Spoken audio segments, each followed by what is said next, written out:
Bon dia a tothom, moltes gràcies per ser aquí, autoritats, companys, companyes, amics i amigues. Benvinguts, benvingudes i moltes gràcies per acompanyar-nos en aquestes jornades que hem anomenat la vitalitat del patrimoni literari català, balanç, vincles i horitzons. Unes jornades organitzades per espais escrits, aquí tenim la representació de Mireia Montmany, ha vingut també la seva presidenta, Glòria Bordons i tot l'equip, l'Aula Joaquim Moles de la Biblioteca Museu Balaguer i l'Avenç, en representació de la senyora Núria Iceta, amb la col·laboració del Departament de Cultura de la Generalitat, la Institució de les Lletres Catalanes, representades pel senyor Eduard Escofet, que també parlarà seguidament, i la Diputació de Barcelona. Ens hem unit en ocasió de dues commemoracions que situen el patrimoni literari al centre del teixit cultural català. En primer lloc, la celebració dels 20 anys de recorregut de l'associació Espais Escrits, nascuda el 2005 i que, com diu el lema que han escollit, porta 20 anys creant xarxa, gràcies a la feina que feu els socis i sòcies, molts dels quals ens acompanyeu avui, i el compromès equip que hi ha al capdavant. I en segon lloc, per commemorar també una efemèride ben diferent, que és que aquest mateix 2025 es compleixen 10 anys del traspàs del doctor Joaquim Moles i Batllori, com sabeu, professor, historiador de la literatura, qui fou també president d'honor d'Espais Escrits. Va deixar el seu llegat bibliogràfic i documental en aquesta biblioteca, on es va configurar posteriorment l'Aula Joaquim Moles, de la que formen part la Universitat de Barcelona, la Universitat Autònoma de Barcelona i la Universitat Oberta de Catalunya, amb la voluntat de promoure el debat i l'estudi entorn la literatura i la cultura catalana en general. Dues efemèrides, com deia, que amb la complicitat de l'Avenç i el seu compromís amb la literatura i la identitat nacional catalana han motivat unes jornades per avaluar l'estat del patrimoni literari de Catalunya amb tots els actors que hi treballeu i l'enfortiu, biblioteques, universitats, centres educatius, associacions, entitats, des d'una gran diversitat d'iniciatives que pretenem posar en valor durant aquests 2 dies. No és casual que haguem escollit aquest espai per desenvolupar aquesta trobada, que ja va ser la seu del primer seminari d'Espais Escrits l'any 2005, i en aquest sentit us dono també la benvinguda com a responsable d'aquest equipament que ens acull, la Biblioteca Museu Víctor Balaguer, i us convido que aquesta ocasió us serveixi també per conèixer-la una miqueta, als que encara no la conegueu. Som en una de les biblioteques més antigues del país, de 141 anys d'història, creada per Víctor Balaguer l'any 1884, amb voluntat de fer-ne un temple del coneixement que aglutinés la cultura d'una forma integral, des dels llibres i també des de l'art, per tal que tota la ciutadania hi pogués tenir ple accés. És un honor per nosaltres poder acollir a Vilanova i la Geltrú aquest acte per fer de la literatura una experiència viva i també col·lectiva. I ho farem en 3 blocs que hem anomenat balanç, vincles i horitzons, passat, present i futur.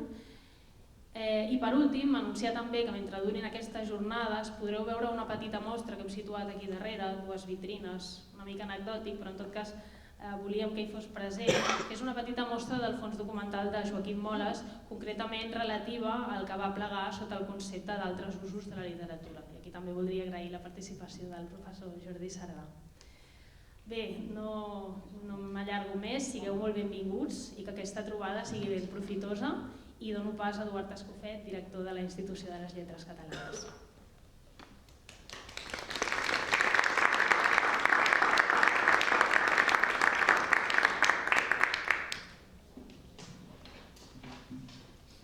Bon dia a tothom, seré breu perquè del que es tracta és d'entrar en matèria. Bon dia, regidora, directora de l'Avenç, de la biblioteca i presidenta d'Espais Escrits. Primer de tot vull celebrar aquesta iniciativa conjunta. Crec que estem en un moment bastant dolç pel que fa al patrimoni, pel que fa a la literatura, i aquesta triple aliança, la veritat és que em fa molt feliç. Fa uns mesos vam celebrar els 20 anys d'Espais Escrits, a la que serà la nova seu d'Espais Escrits, també de la Institució de les Lletres Catalanes, i un espai que vol ser justament aglutinador de tot l'àmbit de la literatura catalana, també una porta d'accés a la ciutadania. i crec que era un moment per celebrar i hi ha moments per tot i també hi ha d'haver moments per la reflexió i jo crec que aquestes jornades van una miqueta en aquesta línia i si em permeteu, i és que sortint una miqueta del guió, crec que també hi ha moments en què s'han de donar les gràcies. Crec que, i això jo ho faig en nom de la institució també, però també en nom personal com a lector i persona de l'àmbit interessat, curiós de la literatura, que crec que és un bon moment després d'aquests 20 anys d'espais escrits posar en valor la feina que feu les entitats, els estudiosos, les persones que hi ha al darrere dels projectes perquè crec que és molt important poder preservar un llegat. I sobretot pensant en el llegat que no és només els papers, no és només la documentació, no és només l'obra literària, sinó també l'esperit. I això em fa pensar en una qüestió que també és molt important i crec que les jornades ho apunten, que és no pensar només en termes de passat, sinó també en termes de futur. Al final, les entitats que representeu els autors, insisteixo, no és només preservar un llegat del futur, perdoneu, del passat, sinó també del futur. D'una manera o altra, el fet de preservar l'esperit també implica que no només feu viu el patrimoni que ens ha precedit i que per tant continua sent un organisme viu que ens interpel·la, que dialoga amb el present, sinó que d'una manera o altra molts treballeu per generar el que serà el patrimoni del futur, perquè no només ja tinguem els autors a les vitrines, sinó que des del present, des de l'acció que feu moltes de les entitats, ajudeu a la creació actual i per tant el patrimoni del futur, que serà tota una suma de moltes capes i de moltes veus. Jo crec que ara ens toca, només volia dir això, moltes gràcies, crec que és el moment d'agrair la feina feta. Crec que les dues jornades permetran reflexionar molt sobre els vincles, sobre fer balanç i sobretot mirar cap al futur. I crec que després d'aquests 20 anys l'únic que podem esperar són 20 anys més amb nous projectes, noves mirades i sobretot entendre això, que cuidar, tenir cura del patrimoni no només és fer-lo viu en el present, sinó també augmentar el patrimoni literari del futur. Així que endavant, i nosaltres des de la institució estarem al darrere per acompanyar i enfortir tot aquest teixit. Gràcies.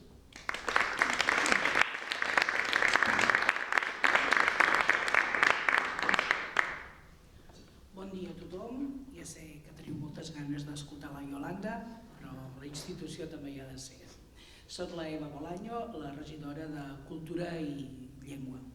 Llengua cada dia té molta més importància a la nostra regidoria que ja en tenia, però estem fent moltes coses des que hem canviat el nom i us convido que ens seguiu perquè veureu que fem moltes activitats, exposicions i coses interessants per preservar-la.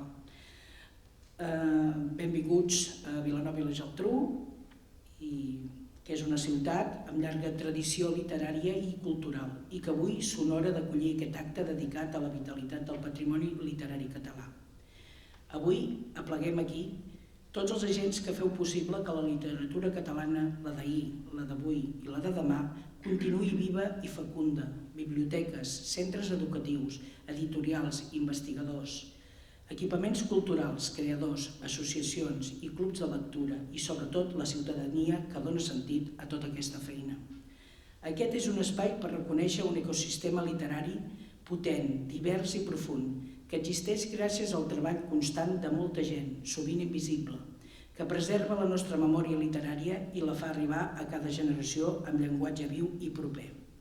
No és casual que ens trobem aquí, a la Biblioteca Museu Víctor Balaguer, un espai, com podeu veure, entranyable, que s'hi està molt a gust, que custodia un fons bibliogràfic excepcional i que guarda també el llegat del professor Joaquim Moles, una figura clau en la crítica i els estudis literaris del nostre país. Aquest acte és una declaració col·lectiva, el patrimoni literari català és un bé comú i una responsabilitat compartida, i només avançarem si ho fem plegats, teixint aliances entre escoles, biblioteques, entre associacions i creadors, entre projectes i institucions. Moltes gràcies per fer possible que els nostres autors clàssics i contemporanis continuïn parlant a les nostres generacions. La literatura és una eina de diàleg, d'emancipació, d'identitat compartida i la vostra feina, la divulgació, el compromís, la constància, és el pont que manté viu aquest llegat. Gràcies per ser-hi i que tingueu una molt bona jornada.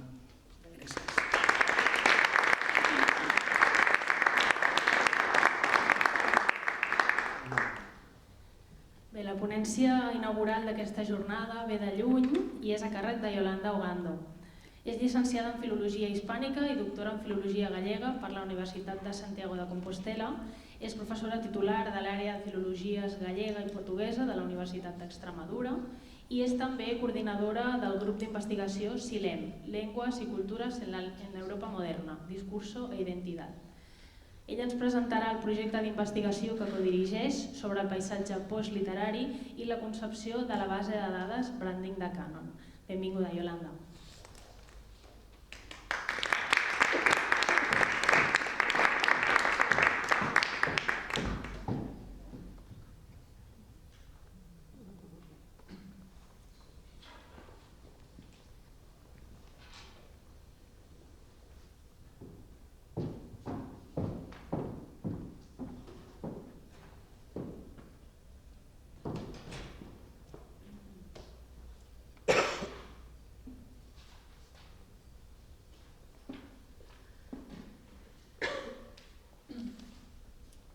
Hola, buen día.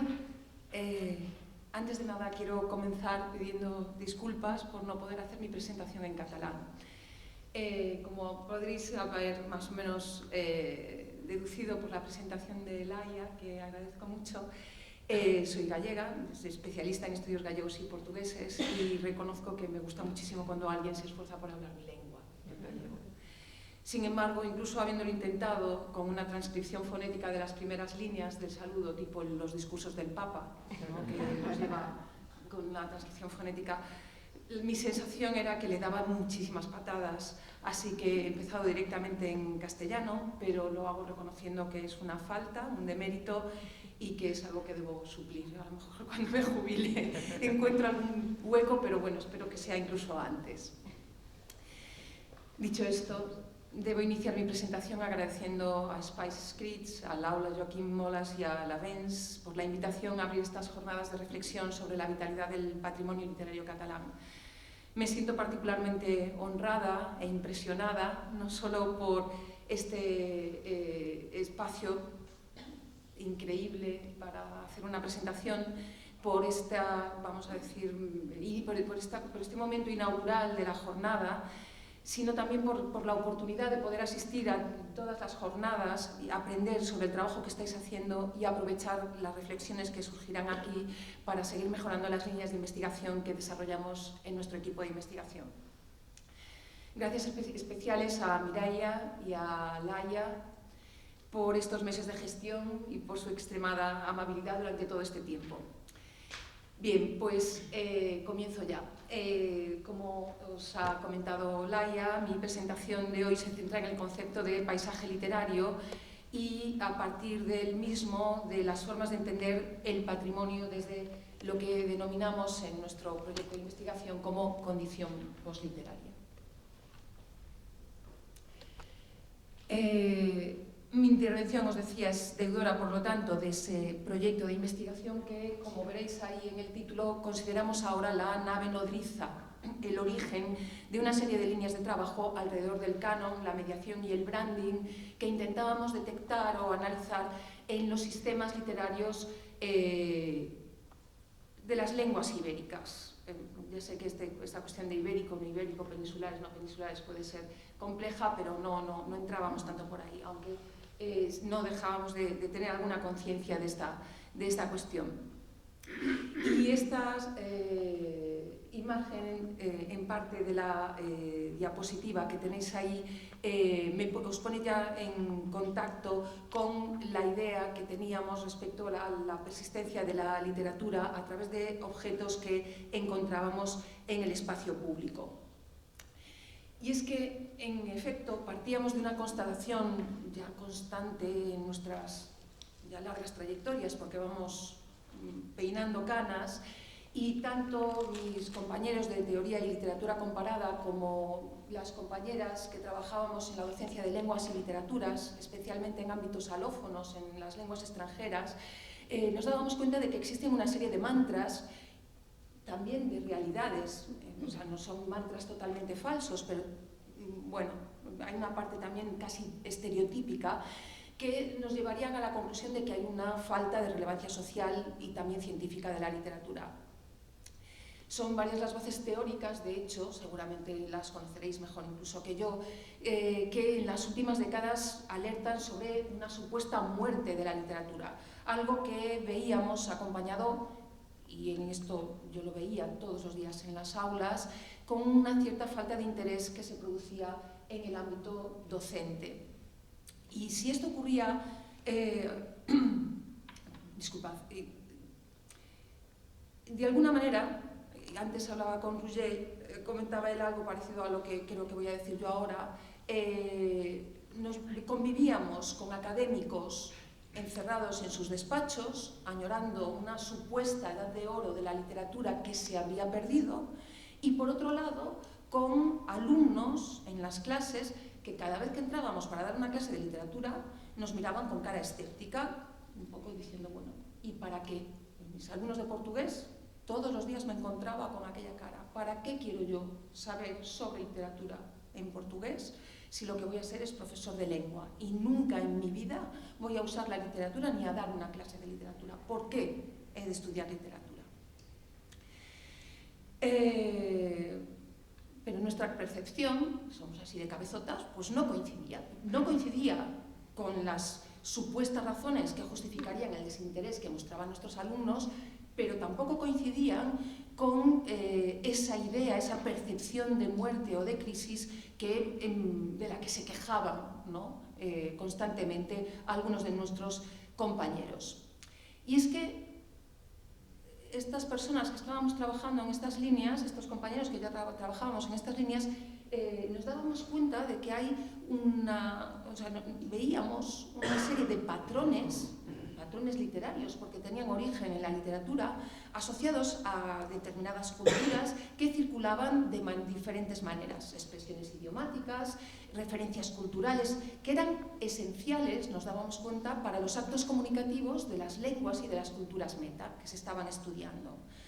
Constatábamos también, y aquí muy en contra de lo que se decía en esos despachos, una presencia constante de la literatura en el espacio público, una presencia que no podía ser ignorada. Eso sí, esa percepción, nos parecía, necesitaba ampliar la mirada y entender que la literatura también existe fuera de los libros, que circula, se transforma y se transmite en soportes y modos de conocimiento que no pasan necesariamente y siempre por la lectura intensiva de los libros. Os cuento un poco la anécdota. Como veis ahí, eso es una tarjeta de crédito. Es una tarjeta de crédito absolutamente vigente, tan vigente que este pasado lunes, y juro que esto es verdad, estaba explicándoles esta cuestión de la literatura y su relevancia de los patrones literarios portugueses para hablar lengua portuguesa a mis alumnos, y resulta que tengo un alumno ya jubilado, que era médico, y que tiene una casa en Portugal, algo muy frecuente en la gente en Extremadura, que veranea en Portugal. Y cuando digo, fijaos, tenéis que saber qué significa esa tarjeta de crédito. Y mi alumno médico saca la cartera y saca la tarjeta, porque como tiene casa en Portugal, tiene una cuenta en Portugal y me saca exactamente esa tarjeta de crédito. Una tarjeta de crédito que cualquier portugués reconoce, tiene la representación heteronímica de Fernando Pessoa, uno de los autores centrales del canon literario portugués, y una de sus citas más frecuentes, hasta, como se dice en portugués, de ter exaustão, ¿no? Realmente hasta ya exprimirla del todo, que es ese tenho en mí todos los sonhos del mundo. Lo que yo intento decirle a mis alumnos es que si no saben quién es Pessoa y no son capaces de contextualizar mínimamente de dónde viene ese verso, y además no son conscientes de la cantidad de veces y de objetos que ese verso aparece utilizado en el espacio público en Portugal y en Brasil y en Angola, and so on, no serán capaces de comunicar efectivamente en portugués. Hablarán algo de portugués, pero perderán partes comunicativas que son esenciales y no entenderán la cultura meta, no entenderán que para cualquier portugués esa frase, esa imagen, hay algo familiar, hay algo que me forma, que configura mi identidad, aunque sea para contestarla, pero hay algo mío ahí, o algo que no era mío, pero que han hecho mío. ¿De acuerdo? Esa es un poco la idea. Esa presencia de la literatura fuera de los libros no es algo que hayamos detectado nosotros en nuestro grupo de investigación. Hay ya varios estudiosos sobre conceptos como la condición posautónoma de la literatura, la idea de la literatura fuera de los libros, ¿no? Como en el caso primero Josefina Ludmero, Alexandre Defem, y también, por ejemplo, este es un libro que a mí me ayudó muchísimo también a reconceptualizar algunas cosas en la parte, vamos a decir, docente, ensayos como los de Pierre Bayard, ¿no? Sobre cómo hablar de los libros, cómo hablamos de libros que no hemos leído, o que hemos leído y que hemos olvidado. Y por lo tanto hablamos de ellos más o menos como si no los hubiésemos leído. Y nos pareció, vamos a decir, fueron esenciales en el desarrollo del concepto de condición posliteraria. Condición posliteraria, o en palabras del investigador del proyecto que lo desarrolló, que fue Enrique Santos Unamuno, una coyuntura cultural que ha repercutido en las prácticas literarias de producción, circulación y consumo de la literatura. De hecho, la idea es que la literatura ha conocido ya a lo largo de su historia muchísimas formas de circulación y de consumo. Ha habido un momento ideal en el siglo XIX y el siglo XX en el que se ha desarrollado la idea de la condición autónoma de la literatura, de esa existencia fuera desinteresada de otros sistemas, con un conjunto de valores, un funcionamiento, vamos a decir, del capital literario diferente del capital económico o del sistema político o cultural. Pero es un momento histórico, postula Enrique, y en realidad se mantiene en parte, pero ha dado lugar o ha empezado a convivir con otras formas, con nuevas vías de preservación del canon literario, que han de entenderse en las lógicas económicas, culturales y estéticas que se han producido desde la segunda mitad del siglo XX. Yo no soy la persona más adecuada para entrar en estas partes, no es tanto mi terreno, sino un poco más vincular esa idea de la condición posliteraria, de esa existencia con nuevas vías de circulación y consumo, de esa existencia fuera de los libros, con el concepto de mediación. El concepto de mediación en general y el concepto de mediación también como fue propuesto a partir de la publicación en 2018 del borrador del Marco Común Europeo de Referencia para las Lenguas. Entendíamos en sentido general que la mediación no puede separarse de su dimensión contextual. Cada acto de mediación, cada acto a través del cual construimos significado y lo transmitimos entre iguales y muy frecuentemente entre, vamos a decir, profesores, padres, instituciones y alumnos, hijos, ciudadanos, esa mediación está condicionada por los códigos y formas de vida de los hablantes. Es importante considerar que en ese diálogo el aprendiente no solo recibe información, sino que la incorpora y participa en la construcción de sentido, apropiándose de los elementos simbólicos que esa cultura considera importantes. En el ámbito cultural, en ese sentido, la mediación ha adquirido un papel central, porque a través de ella se han creado y se crean espacios pluriculturales, se reducen tensiones, se tienden puentes hacia lo desconocido y se construye y co-construye significado. Somos todos así mediadores. Somos mediadores como profesores, como padres y madres, como instituciones, como comunidades de lectura. Somos mediadores que trasladamos conocimientos y actitudes desde situaciones que nos son conocidas hacia situaciones que para otras personas son más desconocidas, se mueven en el terreno de la otredad. Y de esa forma generamos nuevas formas de expresión a partir de nuestros repertorios. Y en ese terreno de la mediación, la literatura es un discurso mediador que ayuda a articular pasado y presente, que ayuda a establecer puentes entre las instituciones culturales y los sujetos, lectores fundamentalmente, pero también no lectores. La literatura se transforma en lo que los teóricos de la mediación denominan como amplificadores culturales, como dispositivos de construcción de la memoria colectiva. Se comentaba antes, ¿no?, la importancia de la memoria colectiva, y en esa memoria común y colectiva la literatura es fundamental.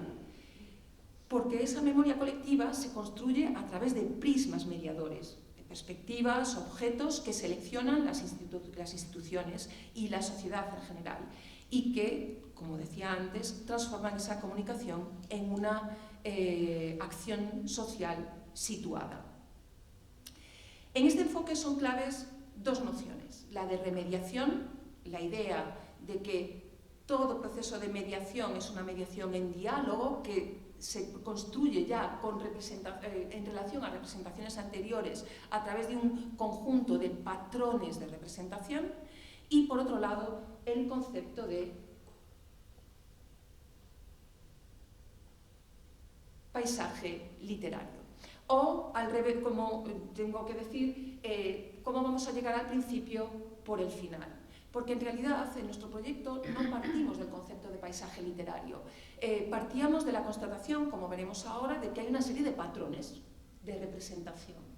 Pero poco a poco nos fuimos dando cuenta de que en realidad todos esos patrones de representación tienen, como os decía hasta ahora, una situación, una acción, es una acción social situada tanto a nivel político, ideológico, educativo, como en realidad a nivel físico o virtual, si queréis, pero están localizadas en un espacio, en el espacio público.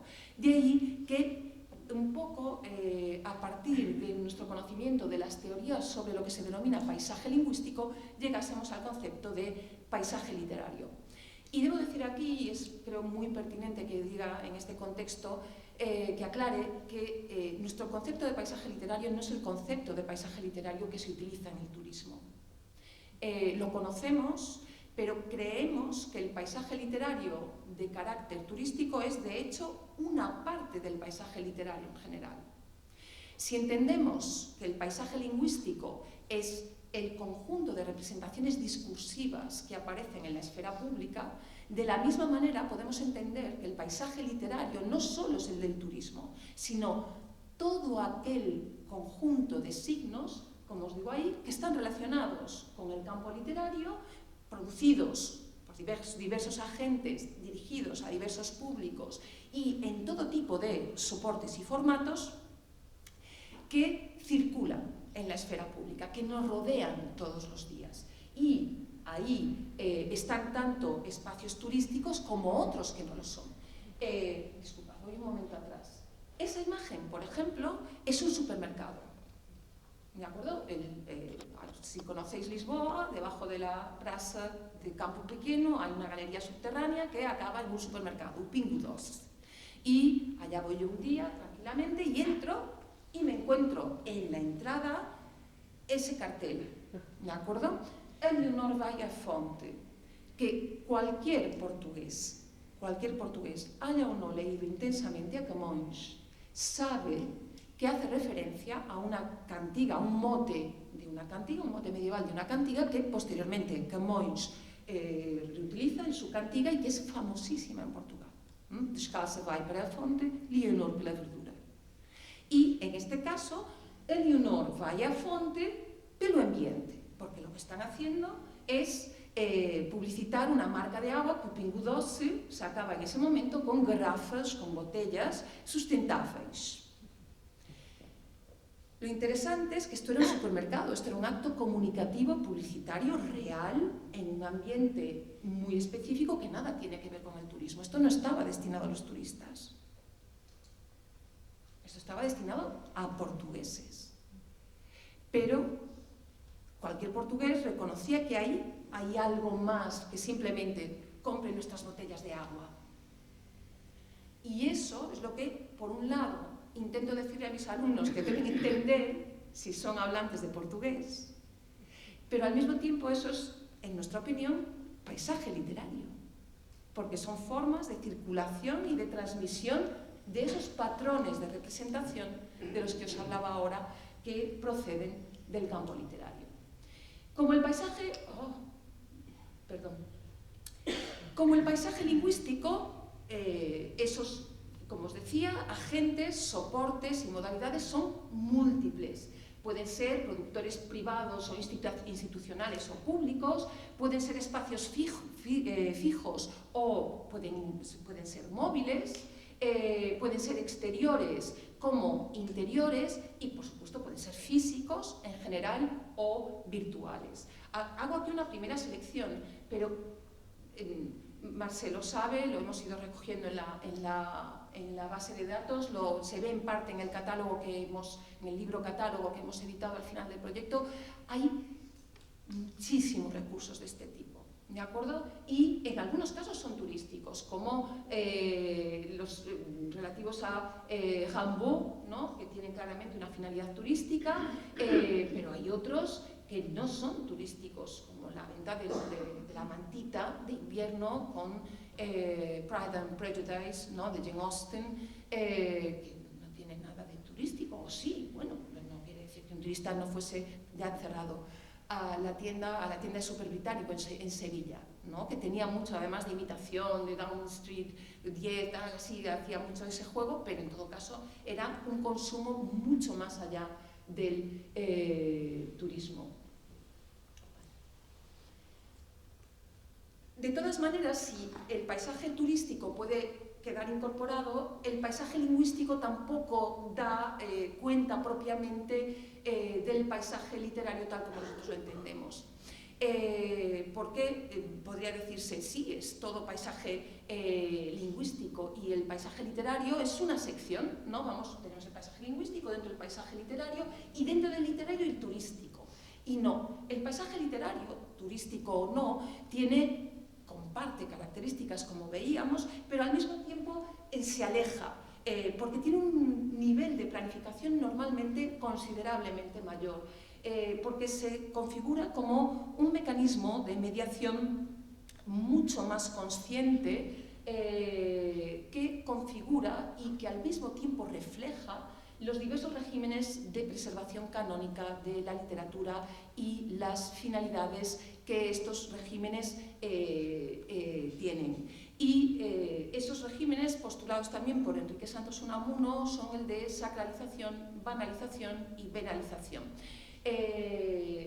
Lo importante ahora, vamos a hablar un momento de eso, pero lo importante es que entendáis que es una lógica, por un lado, histórica. Normalmente hablamos de sacralización para una posterior banalización y una comercialización, o vamos a decir entrada en las lógicas del capitalismo transestético posterior, pero al mismo tiempo veremos, y eso lo hemos ido viendo también y descubriendo a partir del trabajo en el proyecto, son lógicas de sobreposición.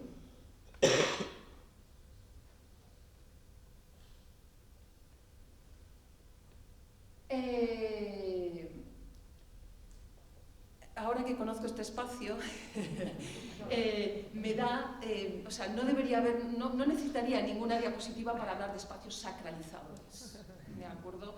Porque efectivamente, todos seguramente sois conscientes, esto está muy estudiado por diferentes tipos de teorías de la construcción de la identidad nacional con la literatura, de la construcción de los santos culturales, etc. Hay diversas teorías, pero todas más o menos hablan de esos procesos de configuración de las identidades nacionales modernas, fundamentalmente en Europa, a partir de la segunda mitad del siglo XVIII, como un proceso de sacralización de obras y autores ligados a la institución y al canon literario.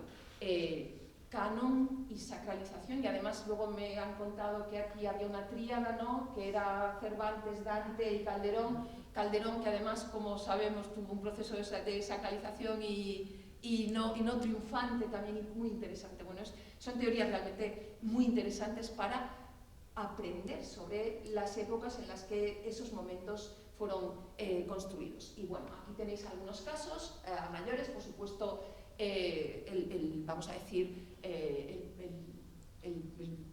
el caso pionero que es Dante, pero también, por ejemplo, también la cuestión shakespeariana en el siglo XIX, o el entierro y todas las celebraciones camonianas en Lisboa en la segunda mitad del siglo XIX y fundamentalmente en 1880, en el tricentenario de su muerte, o por ejemplo un caso muy peculiar también y súper interesante, que es el caso de canonización y sacralización de Rosalía de Castro en Galicia, que también daría para contaros mucho.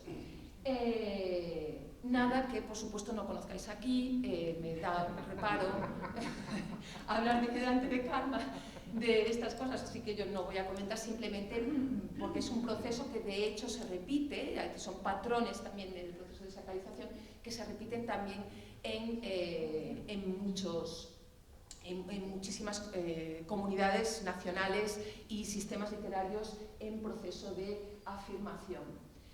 Interesante es que en esos procesos de canonización, de hecho, con las conmemoraciones, todo tipo de celebraciones, etc., lo que se nota también es que ya no solo hay espacios de sacralización, sino que también hay espacios para el consumo de la literatura, con lo que en las últimas décadas se ha denominado como efémera, y que son muchas más de las que estábamos dispuestos a reconocer o de las que nos han enseñado o de las que hemos visto. Ahora, por ejemplo, trabajamos con la gente de la Biblioteca Nacional, hay una sección que trabajan con efémera y ellas mismas cuentan cómo han sido las raritas de la biblioteca, porque se dedicaban a digitalizar y a guardar, testimoniar, pues todo tipo de objetos que van desde naipes a vitolas de puros,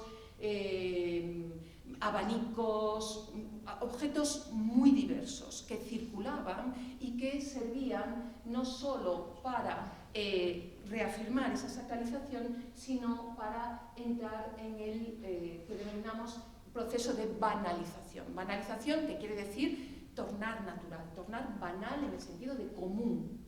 Es un término, como seguramente sabéis, que viene de las teorías de Michael Billig, del nacionalismo banal, en el sentido de hacer natural una serie de representaciones que no lo son. Nadie hemos nacido con ninguna bandera ni ningún libro de un tipo o de otro debajo del brazo. Y eso nos lo enseñamos a través de mecanismos de mediación en el paisaje literario. En muchos casos serán moneda y timbre, de ahí, por ejemplo, ahí notamos lógicas diferentes, por ejemplo, entre las literaturas con Estado y las literaturas sin Estado. Es una de las cosas que obviamente marca muchas diferencias y da cuestiones muy interesantes para estudiar. Entra en antologías escolares, en antologías de textos completos, de fragmentos, una serie de imágenes y episodios que pasan también en los libros escolares. Entra en la eponimia, con teatros, nombres de edificios, de calles, etc. Y entra también, por supuesto, en estatuas, ¿de acuerdo? Una lógica que hace que todo el mundo aprenda sobre esos referentes y que finalmente haga que de alguna manera se tornen en celebridades.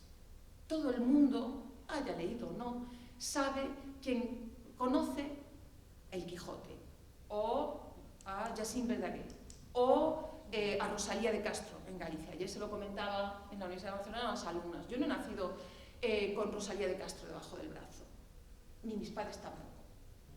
Pero mis padres, que no han hecho carrera universitaria, y yo, sí conocemos de memoria una serie de episodios y de imágenes y de versos de Rosalía de Castro que hemos repetido en contextos diferentes y que tenemos ahí, y todos sabemos quién es Rosalía de Castro. Y Rosalía de Castro es una celebridad, ya no solo es una autora central del canon literario gallego, es que tiene una lógica de celebridad y, como os mostraré ahora con algunos ejemplos, esa lógica de celebridad funciona en la manera de configuración de los objetos. Funciona para vender los objetos o funciona también para intentar recuperar de alguna manera trasladar el prestigio de lo literario hacia espacios, instituciones, personas u objetos. Es decir, podemos ganar dinero, pero no solo ganamos dinero, ganamos otras muchas cosas, no necesariamente materiales. Os pongo aquí algunos ejemplos. Seguramente os habréis encontrado con alguno de estos bolígrafos de Dinos Crom, con las figuras literarias de la literatura española. Esta es una libreta que compré hace años en Lisboa, con parte del canon literario portugués. Y esta, por ejemplo, es una botella que nos encontramos en un hotel en Dublín. Cuando entramos al hotel, en la habitación, nos encontrábamos con la botella con Yeats ahí puesto. No estaba para vender, lo que estaba haciendo era vender la ciudad, vender la cultura irlandesa y, por supuesto, subir la categoría del hotel en el sentido de no dejo una botella aquí cualquiera, dejo una botella con Yeats y la firma de Yeats. Y es algo más, hay un pequeño clic hacia arriba. Y esa parte nos interesa mucho en nuestro trabajo. Y es que pasamos, por tanto, a la lógica del paisaje literario venalizador, en el sentido del juego con venal. Esto se vende, y se vende, como os digo, con objetivos muy diferentes. Algunos con objetivos comerciales y de prestigio e identitarios, como ese Deus salve a Raíña, claramente hecha sobre la portada de los Sex Pistols, que era desacralizadora en su momento, pero que aquí se vuelve idolizadora. Rosalía de Castro es la reina, a Raíña, y aunque se utiliza la estética punk para imitar esa portada, en realidad es un proceso claramente idolizador. Ya no es sacralizador, ya no es santa, es una celebridad. Y, por otro lado, recordáis esa estatua que veíamos antes en el paisaje banalizador, que está en Río de Janeiro, es Clarice Lispector en Río de Janeiro, y que es una estatua que todo el mundo ve, pero que se convierte en objeto de una publicidad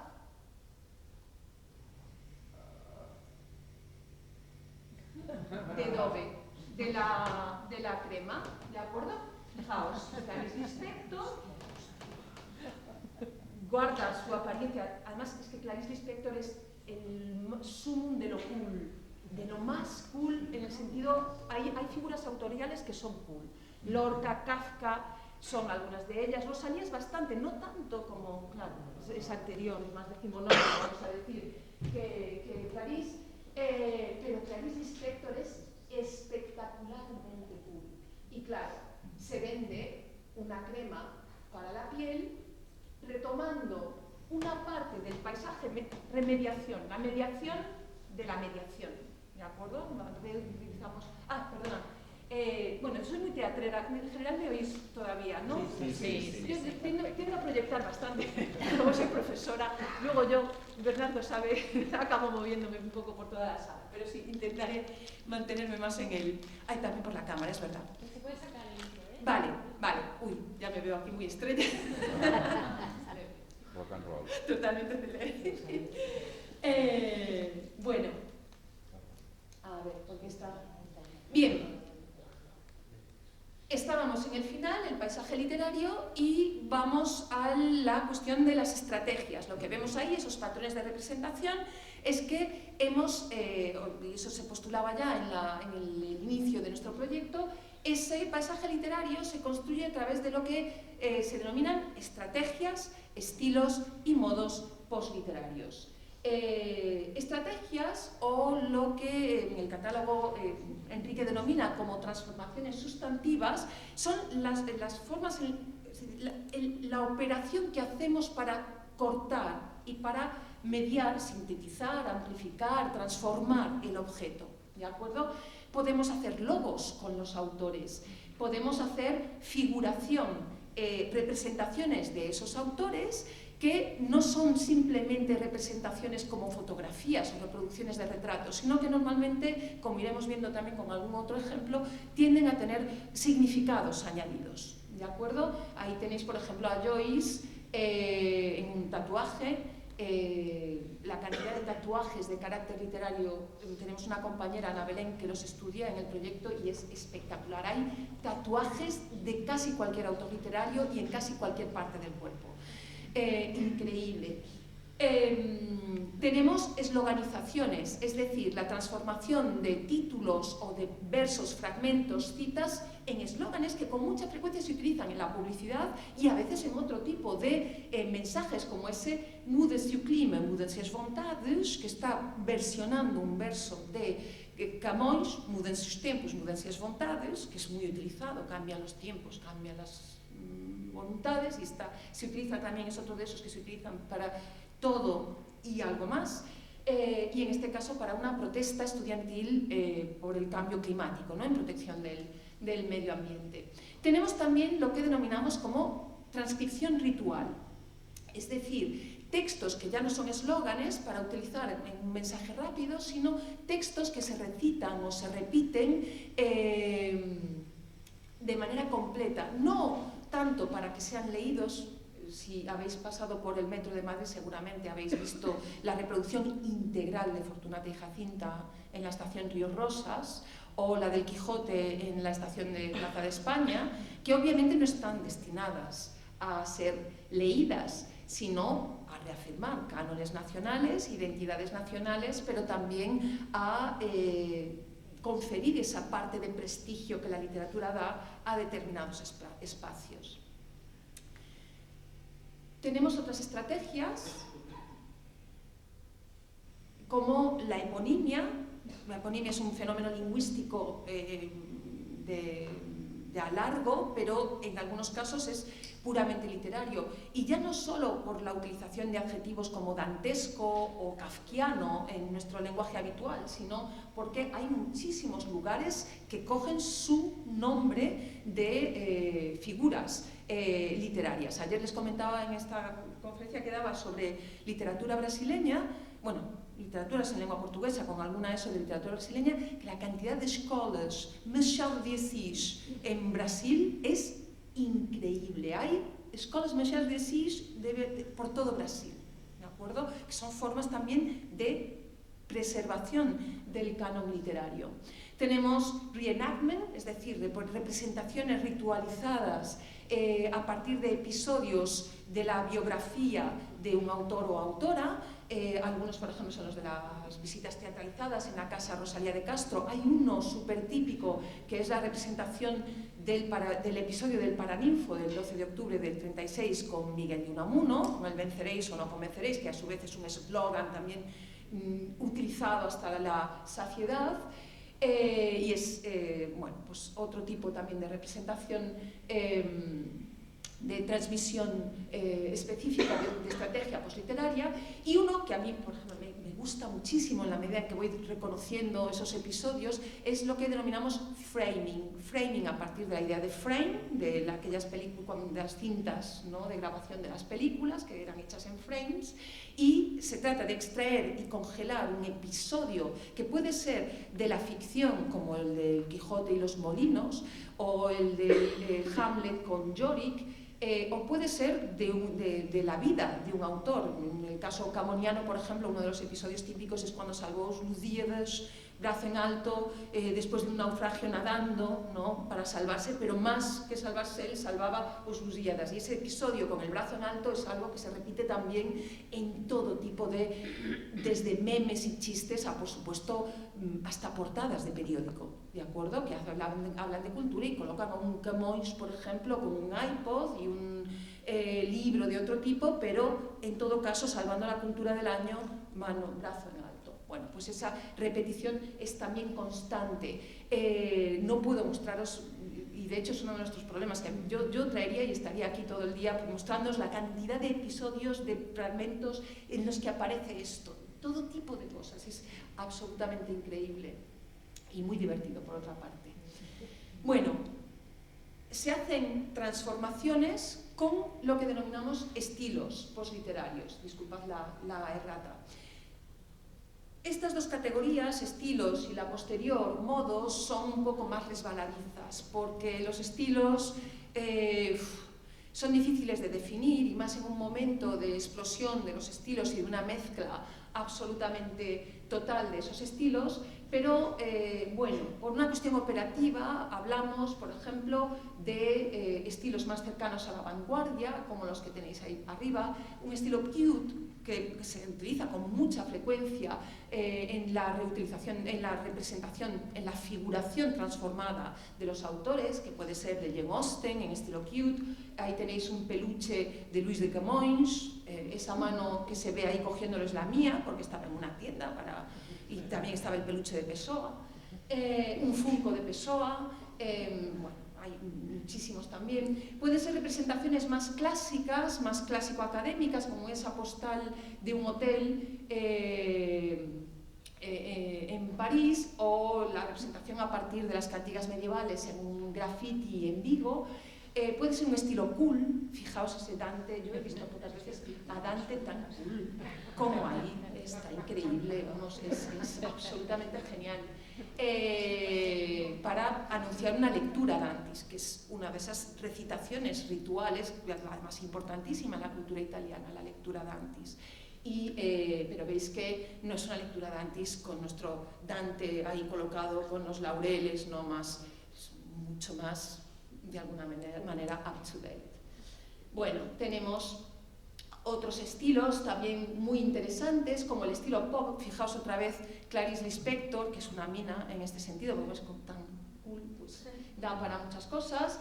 Tenemos estilos vintage, como la representación casi Art Nouveau, ¿no?, entre el vintage y la vanguardia del Hotel Bloom, ¿no?, con todos los personajes del Ulises de Joyce, o no sé, seguramente habréis visto alguno de estos bolsos que circulan representando. Esto soy yo para recordarme que llevo ya 40 minutos. Madre mía, sí que voy lenta. Bueno, pues para estos bolsos que imitan libros antiguos, en ese caso es Alicia en el País de las Maravillas, o estilos underground, ¿no?, que tiene mucho más que ver con esa cultura urbana de representación un poco más alternativa, como ese mural alusivo a Miguel Hernández o esa Rosalía de Castro. Y los modos, ¿para qué lo hacemos? ¿Con qué finalidad? Pues los transformamos en héroes, y le damos una estética heroica como ese Goethe inferior. Los hacemos con modalidad utilizadora, como os comentaba antes a propósito de la imagen de Rosalía de Castro. Lo hacemos con intenciones paródicas. Fijaos ese Pokémon. Pues otra de esas figuras, no tan cool para ser transformada, pero sí muy objeto de desacralización. Disculpad por la parte, vamos a decir, poco políticamente correcta del Edgar Allan Poe, que aparece al final, y que ha aprendido la palabra, que es... da palo decirla aquí. Pero bueno, como veis por la imagen, busqué Edgar Allan Poe y la cantidad de mujeres y hombres con esa indumentaria e imitando a Poe es increíble, increíble. Debe ser todo un espacio de fetiche sexual curioso. Pero todo esto con Edgar Allan Poe. Hay modo inspiracional, las frases de los autores que se utilizan como forma de mensaje de autoayuda, esos de los estados de WhatsApp que vemos, lo más importante de tu vida eres tú. Pues hay muchas de estas. Esta la encontré con Marcel Futurera, hay muchísimas, con Carlos Drummond de Andrade en Brasil hay muchísimas. Y el modo trágico. Fijaos en ese cartel, este es de uno de mis grafiteros favoritos, que se hace llamar O Primo de Banksy. Ahora ya es O Primo a secas, porque ya ha quitado Banksy, entonces ya es O Primo a secas. Y es un grafitero gallego que está en Lugo y que tiene algunos grafitis increíbles, increíbles. Y entre ellos, este año, alrededor del 19 de agosto, que es el aniversario de la muerte de Lorca, colocó estos carteles que pone, nunca lo encontraron. No, y es claramente una modalidad trágica, ¿de acuerdo?, de reivindicación de una cierta memoria de la guerra civil. Los carteles tardaron muy poco en desaparecer, yo creo que en 3 días estaban todos fuera. Lo que es interesante también en términos de qué y cómo hacemos el paisaje literario, ¿de acuerdo?, desde dónde se hace, para qué se hace y cómo funciona. Porque en realidad el paisaje literario, como os decía, sirve para leer el mundo. Esta, por ejemplo, era un reportaje de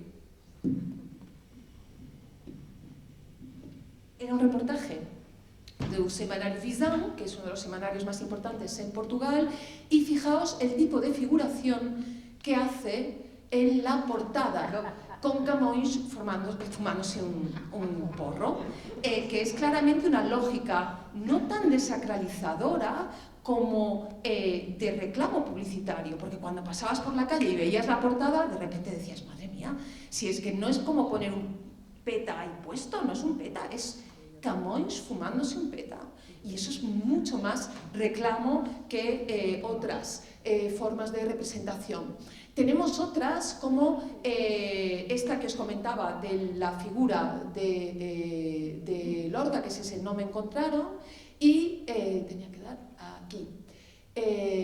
Tenemos esta, por ejemplo, en la que es un cartunista típico, muy conocido en Portugal, que hace viñetas y que utiliza esa idea de la lógica de la celebridad, que sería Camões, con el que se fotografía el presidente de la República, Marcelo Rebelo de Sousa, que es además súper conocido, aparece en la tele continuamente, es en sí mismo una celebridad, pero necesita de ese prestigio que da la figura camoniana.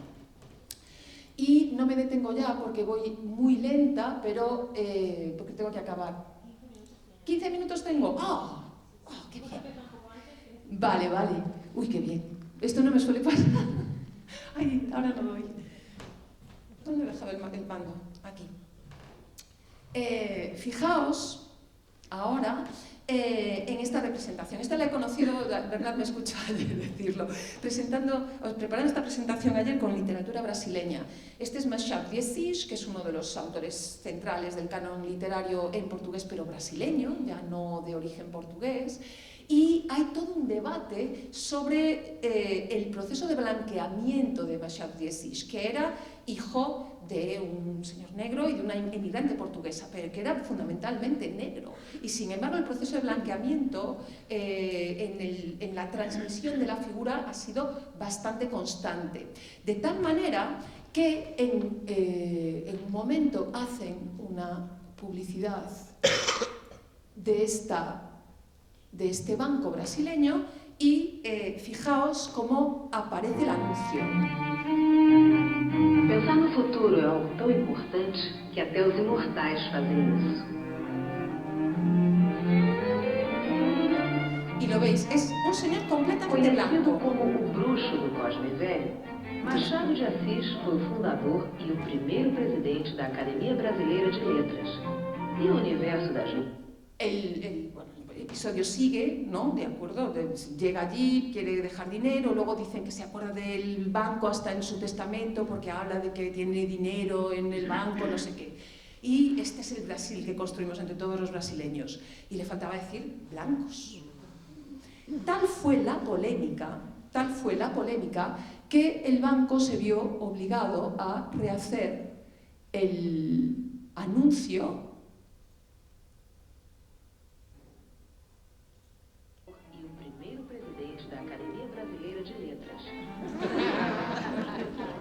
con Machado de Assis a maneira, que se dice en portugués, como debe ser.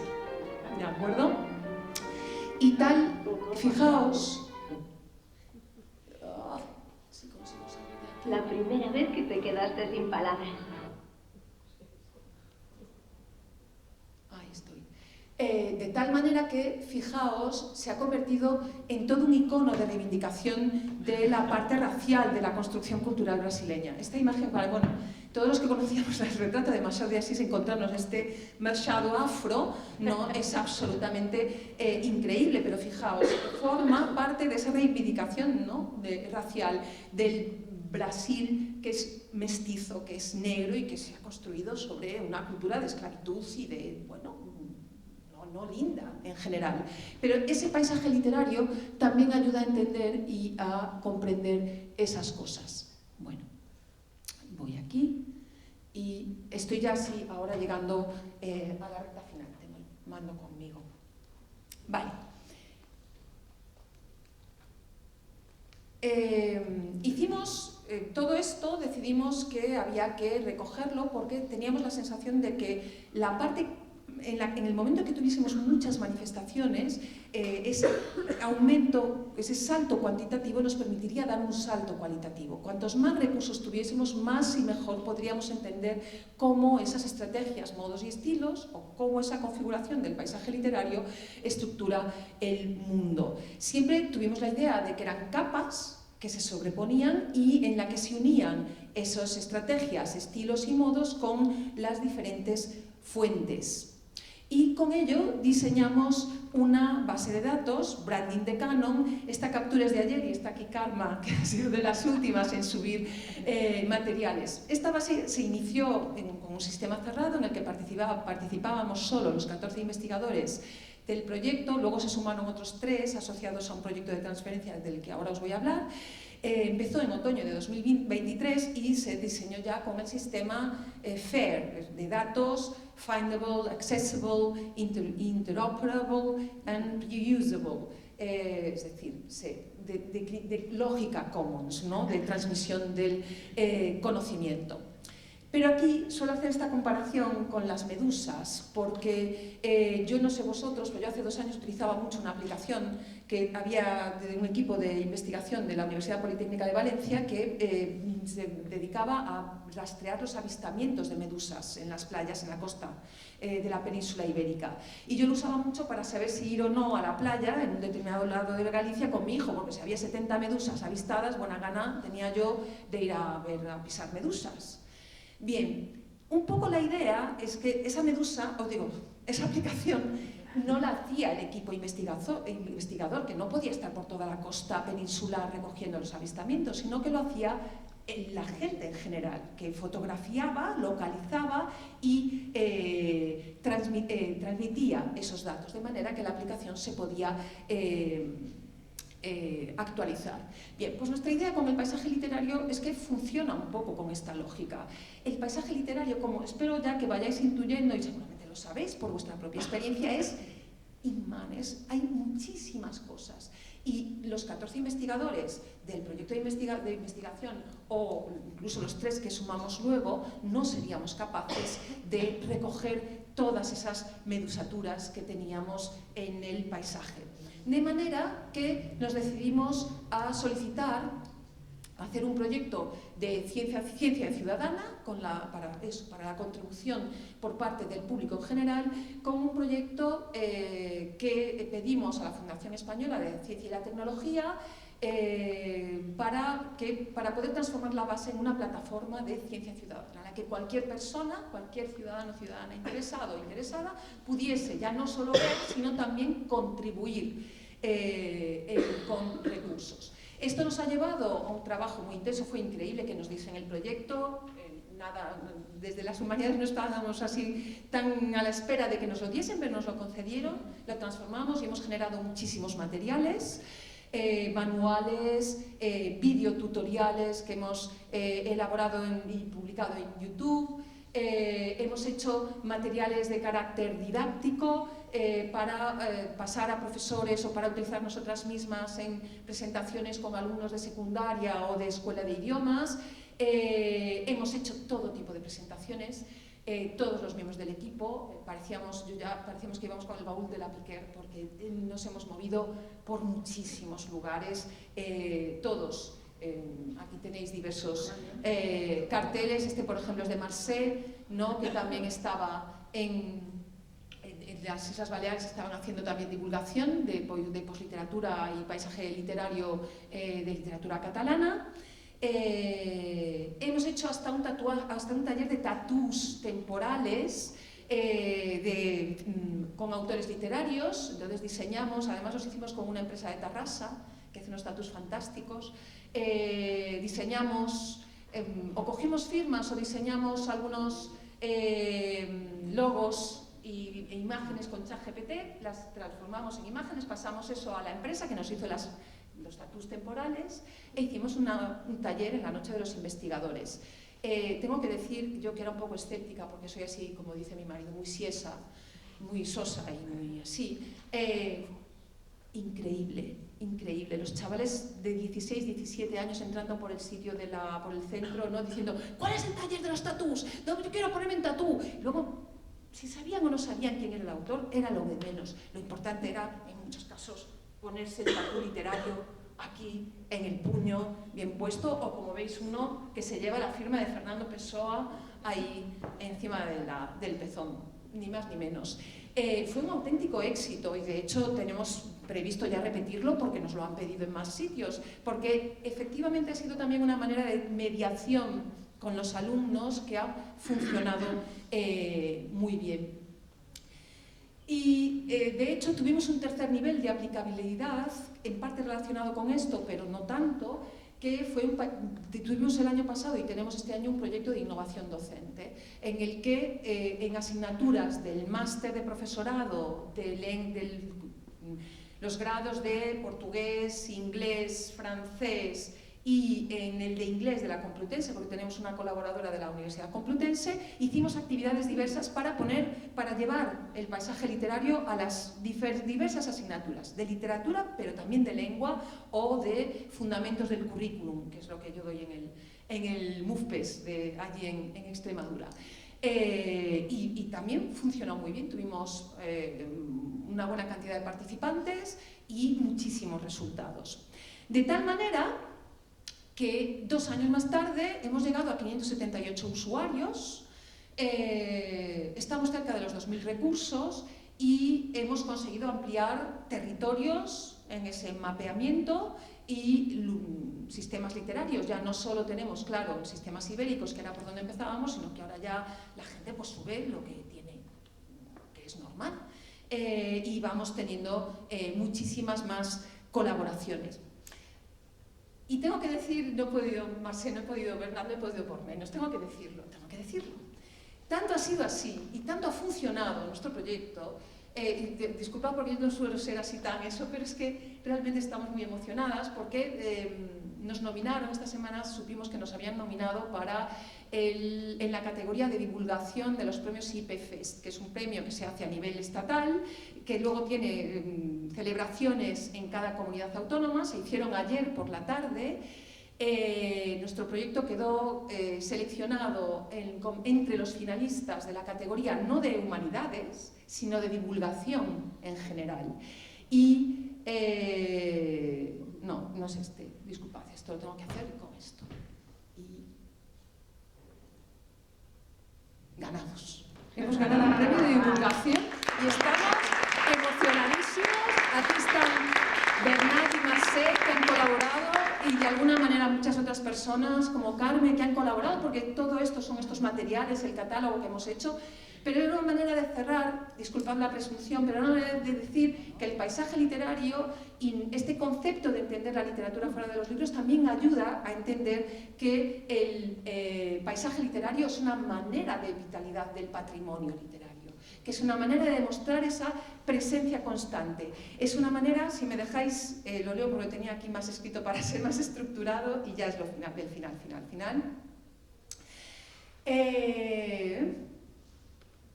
Estoy. La idea, por tanto, es que el paisaje literario y que la literatura en el espacio público no es algo ocasional, sino que es una herramienta central. El paisaje literario es central en la mediación del patrimonio literario y la literatura es central en la configuración social e identitaria de las personas. Por eso entender ese paisaje literario más allá de la cuestión turística, como todo ese conjunto de signos literarios que instituciones, artistas, lectores y ciudadanía en general transforman, reinventan y ponen en circulación más allá del libro. Mirar la literatura desde ahí, es nuestra idea, desde esa permanencia postliteraria, abre un campo de análisis increíblemente fértil, porque nos permite ver algo que a veces, como os decía al principio, olvidamos, que la literatura sigue viva y que está presente en la vida cotidiana de muchísimas personas. Está en los grafitis, en los memes, en los carteles, en el merchandising turístico, en los rituales comunitarios y en todo tipo de soportes imprevisibles que hace que la literatura se mueva, se expanda y nos siga hablando. Pero además, y para nosotros esto es fundamental, esta mirada devuelve a la literatura un lugar central en la comprensión de las lenguas y de las culturas, al mostrarla como un saber imprescindible para entender los códigos simbólicos con los que una comunidad piensa el mundo. Y a la vez nos ofrece claves para estudiar cómo esas comunidades construyen, negocian o contestan sus identidades a través de los signos literarios. Por eso creemos que si algo demuestra el paisaje literario es justamente eso, que la literatura no ha desaparecido, que no está necesariamente en crisis. Es decir, esto que no haya cuestiones que arreglar o que podemos cuestionar, pero no es un vestigio del pasado. La literatura está ahí, respirando en el espacio público, adoptando formas nuevas, mezclándose con otros lenguajes y reinventándose una vez más. Lo único que necesitamos es aprender a verla y, en algunos casos, desprendernos de prejuicios sobre los modos legítimos de leer para abrir nuestra percepción a estos otros modos, muchas veces inesperados, pero con los que la literatura sigue formando parte de nuestras vidas. Como este eslogan que decía, que he utilizado, no sé si lo conocéis, pero diseñó Fernando Pessoa para la Coca-Cola en la década de los años 30, fue un eslogan que nunca llegó a utilizarse, porque entre tanto la Coca-Cola fue prohibida por el salazarismo y no pudo ponerse, pero es ese primeiro estráñase, ¿no? Primero resulta extraño y después entráñase, y después se adopta y se incorpora, ¿no? Pues creemos que con el paisaje literario también ocurre eso. Puede ser que se extrañe, pero una vez que empezamos a verlo, no dejamos de verlo. Y con esto acabo. Muchas gracias.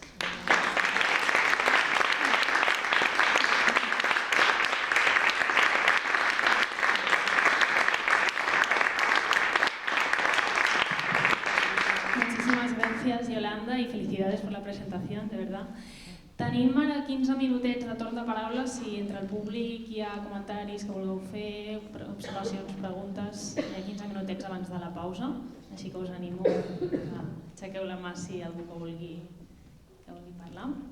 Tenim un altre micro. Si queréis preguntarme en catalán, yo creo que entiendo lo suficiente para poder... espero. I si no m'ho dius i tradueixo, Vale, ni cap problema. perfecto. Moltes gràcies per una ponència fantàstica, m'ha semblat interessantíssima, m'ha donat molta esperança també, i et volia preguntar, has fet un esment molt ràpid de la diferència entre les literatures amb estat i les literatures sense estat. I jo tota l'estona estava pensant en la problemàtica actual de la literatura catalana, llavors no sé si podries parlar una mica més d'això. Esto sí. Una de las cuestiones es que en esa parte de construcción, por ejemplo, de los paisajes sacralizador, banalizador y venalizador, hay ya diferencia en los soportes. En la medida en que los soportes son institucionales, las literaturas sin Estado obviamente tienen muchísimos más problemas para llegar a algunos de esos mecanismos de consagración y de banalización posterior. Yo del caso catalán sé muy poco, pero sí sé algo más del caso gallego, en el que pues, hemos llegado imitando algunos procesos, no necesariamente de la cuestión española, que no era el canon español el modelo en ese proceso de sacralización, pero sí imitando pues, en la medida de lo posible, pero siempre entre procesos de contestación interna, incluso de luchas internas. El proceso de canonización de Rosalía, por ejemplo, es un proceso de quién se apropia de esta figura, de qué canon va a formar parte. En el caso rosaliano, además, era una mujer, que sería otra línea, además de la literatura sin Estado, la canonización masculina y la femenina es también diversa. Pero se hace, vamos a decir, como a trompicones, ¿de acuerdo? En el caso catalán, en lo poco que yo conozco, además, tenéis un humus mucho más rico para, desde la sociedad civil, conseguir superar algunas de esas dificultades, vamos a decir, iniciales, lo que en el caso gallego no se produce. Pero bueno, pues eso, hay más contestación, hay más problemas, más vaivenes en ese proceso de apropiación, y ese es uno de los casos que además, claro, no dominan esa cuestión de la producción de los mecanismos de banalización fundamentales. Y cuando llegan, como ocurre con Rosalía y Verdaguer, precisamente lo hace el Estado español, no lo hace el franquismo, ¿no? Con los billetes, y se hacen sellos con unas visiones. Además, el caso de Verdaguer yo lo conozco menos, pero en el caso rosaliano, el proceso de apropiación del canon español, además, precisamente sumando lo femenino y lo religioso y católico, es absolutamente delirante. En el caso gallego, curiosamente, a veces se puede hacer de la necesidad virtud, o hay una parte en ese en esa, vamos a decir, no institucionalización que permite una cierta flexibilidad y transformar la literatura en algo cool porque es una herramienta de contestación. De manera que esa producción de paisaje literario, a través de las figuras literarias, que no solo son Rosalía, Castelao, Otero Pedrallo y otros autores, tiende a tener una transferencia hacia el ídolo y el cool bastante interesante, bastante en el caso gallego yo creo que la veo más fluida, ¿de acuerdo? Son como que no forman parte de una cierta, no sé cómo decir esto, pero de una rigidez académica o institucional que domina y que se apropia del canon. Ahí están un poco más libres y de hecho sirve para que en esas camisetas, por más banalizadoras que sean, no las entendamos. Consumir una camiseta no es consumir una camiseta con Rosalía, es algo más, tiene una parte contestataria, tiene una parte alternativa, más underground asociada, lo que creo que a lo mejor comprando el Quijote, pues a lo mejor yo no la veo, alguien la ve, pero yo no lo veo tanto. Eso no quiere decir que no siga habiendo cuestiones de apropiación común, de luchas que siguen permaneciendo. Este año estamos celebrando el año Castelao en Galicia, por ejemplo, y la apropiación por parte del gobierno de la Xunta es más que cuestionable también. Entonces, se llegan más difícilmente a través de mecanismos mucho más limitados, con procesos mucho más interrumpidos a veces o más que circulan, que tienen más desviaciones, también llegando a veces a soluciones que no se pueden producir en literaturas institucionalizadas tan fácilmente, pero siguen teniendo dinámicas de luchas simbólicas todavía incluso en los procesos de banalización. Y no sé si con esto más o menos he conseguido responder. Gracias. Moltes gràcies. Jo diria fins i tot més resilients. Más resilientes. Sí, hay una parte en la que estamos acostumbrados a apañárnoslas como podemos, ¿no? Hay una parte que sí. Buenos días. Disculpa que he llegado un poquito tarde. Yo vengo de la Fundación Josep Pla de Palafrugell, que también hemos colaborado con el de Canon. Sí. Y además, justo hoy no llevo la camiseta de Pla, sino que la llevo de Rodureda. Quería hacerte una consulta acerca de las fuentes. ¿Tenéis estudiado o analizado si esos ejemplos de postliteratura son un fruto de la iniciativa privada, iniciativa particular de alguien que se tatúa o de la pública? O sea, si hay algún centro detrás que promueve la figura, como puede ser una fundación, un centro literario, si es alguien que se ha tatuado por gusto, porque esto quizá también da la medida de la proyección que puede tener cada uno de estos ejemplos. Vale.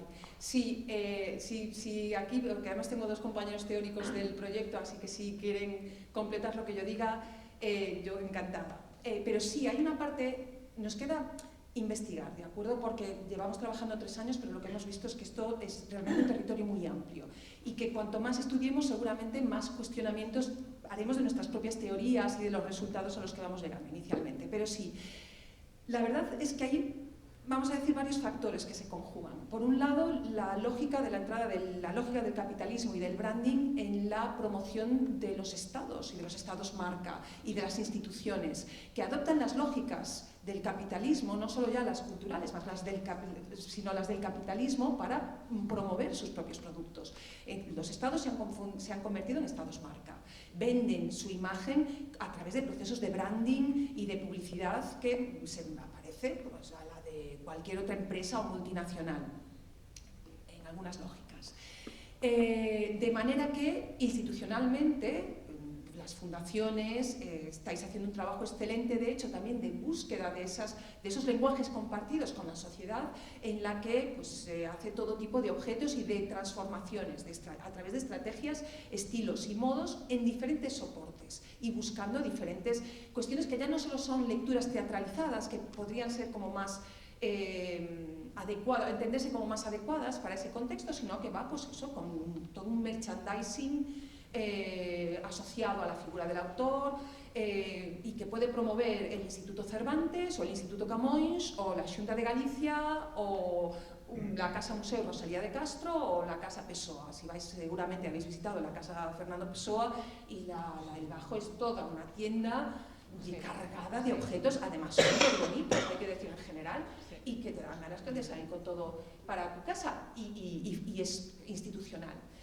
Pero en un momento en el que los modos de producción se han hecho mucho más generales, sobre todo a partir de la aparición de las tecnologías, en las que ahora mismo, ya no sé cómo sabéis, se ha apagado aquella distinción entre consumidores y productores y somos aquellos de los prosumidores, la capacidad de producción del paisaje se ha multiplicado de una manera exponencial, que es uno de los problemas que ya va mucho más allá de las medusaturas, o sea, es inmane, porque hay muchísimas personas haciendo su propio paisaje literario, hay alumnos que lo hacen, que deciden que se tatúan, ¿no? Hay tatuadores, de hecho, Ana, nuestra compañera que investiga tatuajes, tiene incluso problemas porque luego todo esto es muy underground y para encontrar el que te da el derecho para publicar la imagen del tatuaje en su artículo, bueno, es una cosa absolutamente de locura y hay gente que se lleva los propios tatús diseñados por ellos y se los da. Como os mostraba antes, nosotros hemos hecho tatús temporales con ChatGPT. Ahora, lo que ya todavía multiplica más la cuestión de producción de esos signos. Entonces, hay muchísima producción,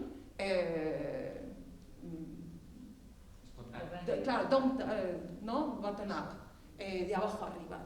Antes era como más, que también se decía, de eso también ha pasado con el paisaje lingüístico, hay una producción institucional muy marcada, pero hay una producción entre pares o hacia arriba muy marcada, que luego a su vez las propias instituciones con muchas... Las instituciones somos personas y nos apropiamos, imitamos, remediamos formas que ya circulan en el espacio público. Y luego es interesantísimo porque en esa producción bottom-up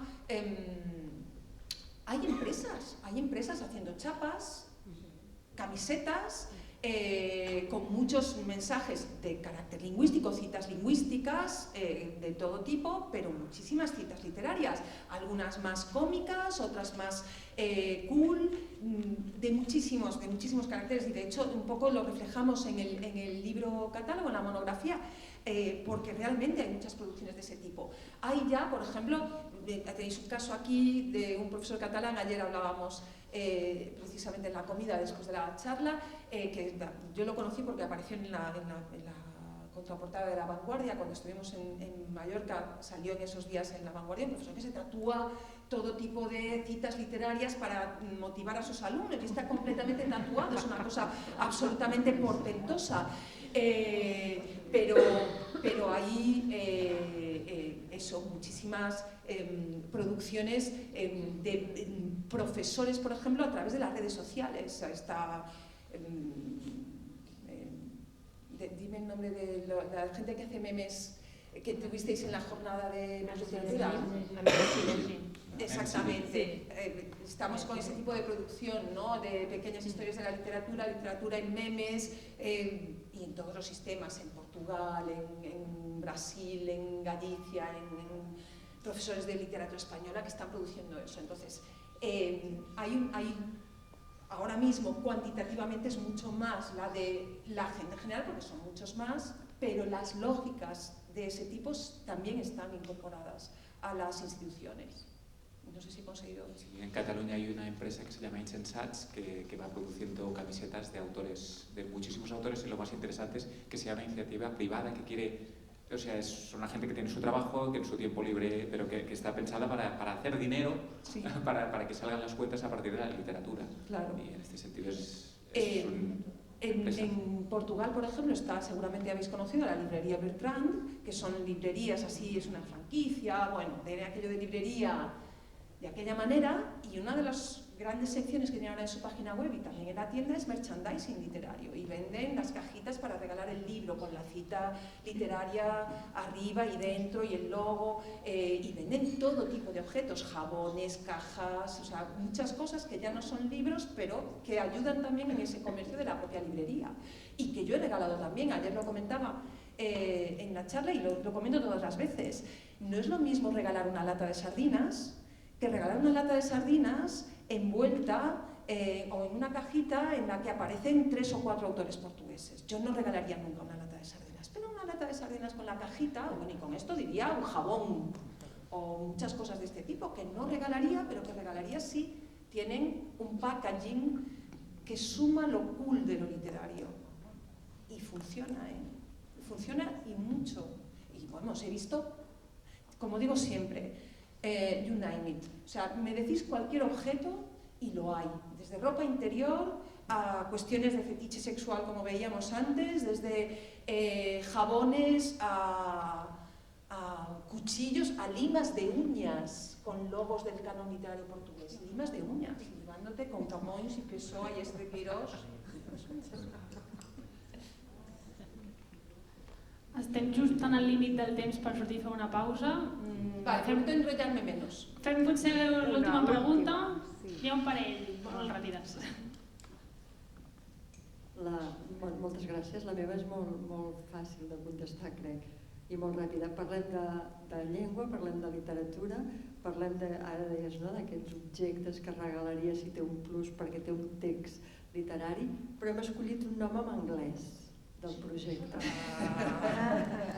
Bueno,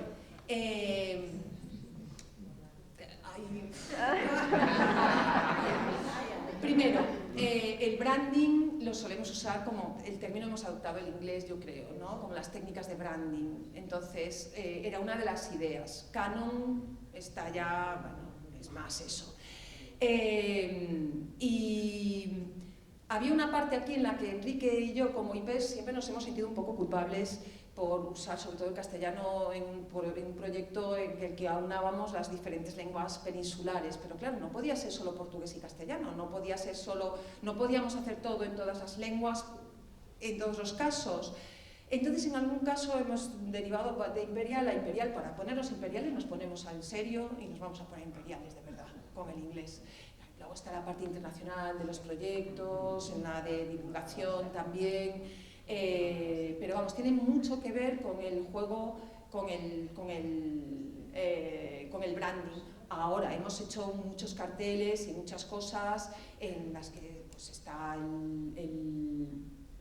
el castellano o el portugués, que son nuestras lenguas así de trabajo allí, y luego nos enorgullecemos mucho de que en nuestro catálogo, por ejemplo, están todas las lenguas de los sistemas peninsulares e insulares. Está traducido a inglés al final, pero los textos de los colaboradores han sido sus lenguas originales y hemos intentado, bueno, mantenerlo más plurilingüe. Somos de espíritu plurilingüe en el sentido más plurilingüe, de mezcla, de convivencia y de errores también entre lenguas. Pero bueno, no se puede ser coherente todo el tiempo.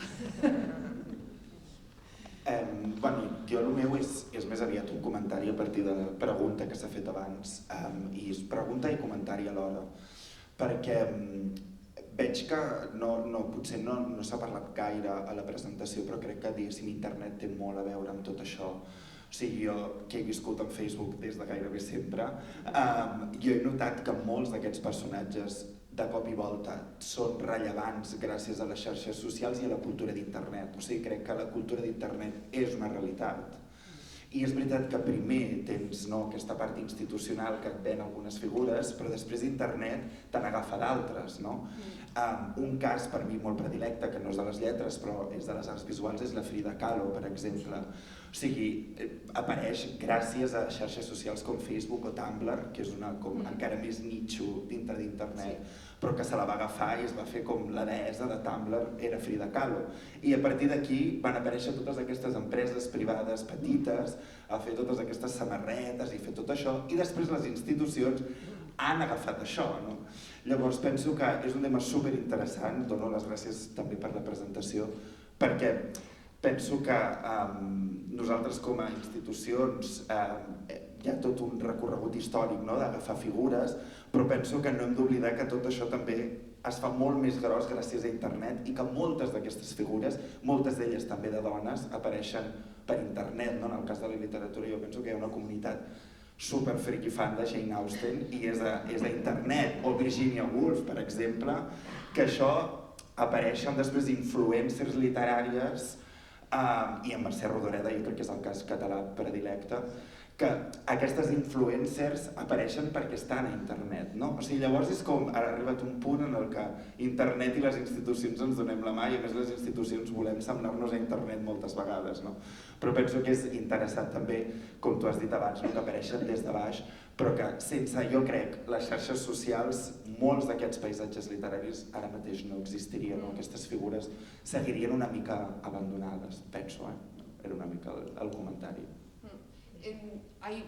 Por una parte estoy de acuerdo, yo creo que son lógicas que de hecho ya venían un poco de antes de la aparición de las redes sociales, porque las sabía yo, que como le digo a mis alumnos, yo me acuerdo de la aparición de YouTube, no había YouTube cuando yo estudiaba, así que nos cuento otras muchas, así que veías ya lógicas de ese tipo de producción anterior, pero está claro que la parte de las redes sociales la ha amplificado, sin duda alguna, y se ha convertido en espacios de, al menos de lògiques de celebridad, sí, muchísimo más, porque han podido circular muchas. És com la banalització, primer la sacralització, pero después muy rápido la banalización directa. Y luego lo que es muy interesante de lo que comentas es la cuestión femenina. Esa cuestión es interesantísima, porque esa relevancia, yo que vengo del sistema gallego, y que a mí me transmitieron a Rosalía de Castro con la imagen dada no solo por el sistema más españolista, sino por el más galleguista también, como de la Llorona, la Santa Llorona.